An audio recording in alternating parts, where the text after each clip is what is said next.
this one, and then this is the other place, the master volume. And so between this one and this one, you have a way to immediately change how loud the object is, similar to what we talked about with the Moog Rogue.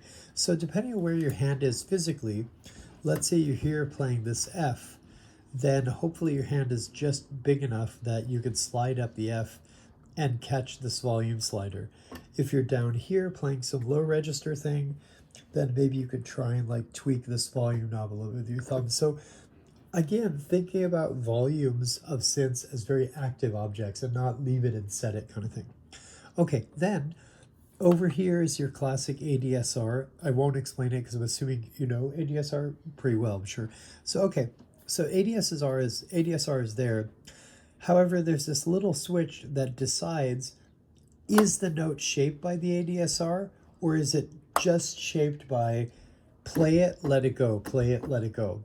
So you have the switch to decide ADSR or gate. Mm-hmm.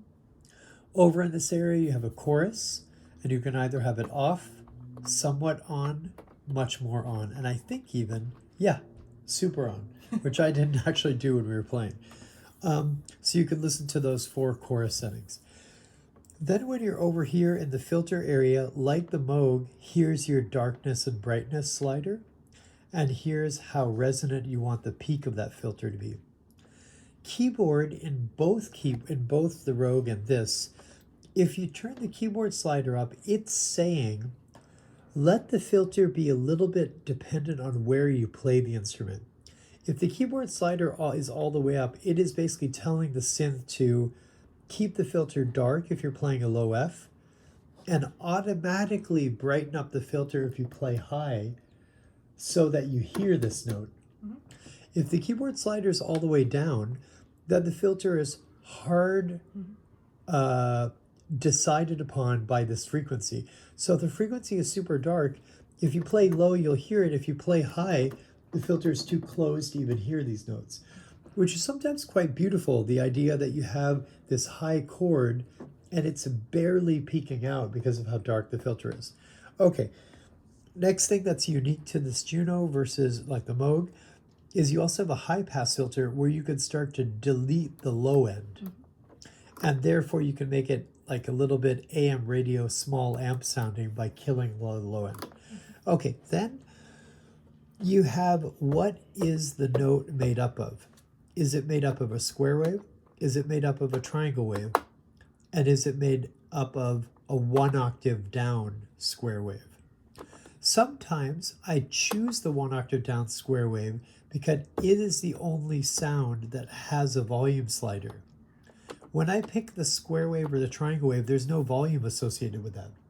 So if I pick the octave down square wave, now I suddenly have a third volume. I have this volume, I have this one we already talked about, and I have the master volume. Mm-hmm. So sometimes as a musician, as a player of synths, I like knowing where are all my volumes, because I like to it's like thinking of a synth as a singer or as a violinist. You're always thinking about the volume of the note, swelling in, swelling out, ending the tail. And some synth players, I feel like, make the mistake of on sound, off sound. That's it. No elegance to what is the shape of the note. And of course, we decide some of that with the ADSR, but we could decide even more of that by having an eyeball on an actual volume quality. Sometimes I choose to put that idea down on a volume pedal at my feet, so I don't have to use my hands for that choice. Okay, then here we talked about these oscillators, sub-oscillators. There's also like a noise slider if you want to bring in some white noise. This gets interesting. So skipping these for a moment, I just want to talk about the LFO. I believe you're, of course, aware of the fact that an LFO is basically a movement object that you can engage or not. Now, you're engaging the speed of it, and you're engaging, if you put it on automatic, it's just on. The LFO is on. If you put it on manual, it only turns on whenever you press this button. And what's cool about delay time is, if the delay time is all the way up, you press the button, the LFO doesn't start. it slowly cascades in. And that's quite a beautiful feeling because they set some sort of exponential curve with this delay time. It's not that you press it, some time passes, and then it's suddenly on. It's you press it and it slowly creeps in, which can be beautiful. So then this LFO, if it's happening, these other LFO indicators here and also at the filter are what are telling you, is the LFO affecting those things? If you want the LFO to go and affect the pitch, you have to say, yes, affect the pitch.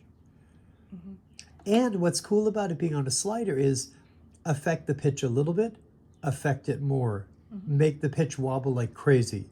So you're deciding, though there's an LFO going, how much is it doing to the sound?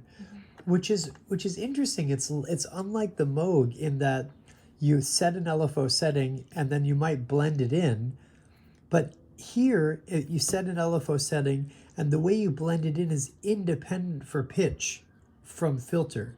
So it could affect the pitch a lot, could affect the filter not at all, could affect the filter a little bit, could affect the pitch a little bit less. So it begins to be these kind of simultaneous relationships. Like at an intersection, one car is crossing, another bike is moving this way, another person is walking, and there's a coincidental picture because of three factors.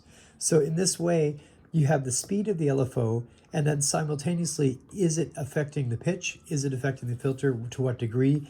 And did I turn on manually? Does it come in slowly? Does it come in right away? Okay, then we know what an arpeggiator is. It's either on or off, and there's a speed to it.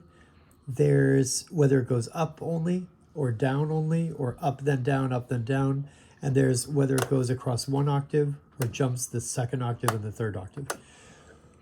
Hold is very useful on this keyboard, which is you play a pair of notes, press the hold button while you're playing them, and then they can just stay. And that's like on the Moog when you pick bypass, it just continues. And that gives you two hands to affect the sound in any ways you want. And then over here, we already talked about the master volume, whether you can turn the LFO on and off once this is on manual. And then which register it's in, like on the Moog, low octave, middle octave, high octave. And then there's this bender. And the cool thing about the bender is they decided to let you pick what the bender affects. Does it affect the pitch? Does it affect the filter? How much does it bend up the pitch? Does it bend up the pitch slightly? Does it bend up the pitch a lot? Does it open the filter slightly? Does it open the filter a lot? And so that's the overall situation.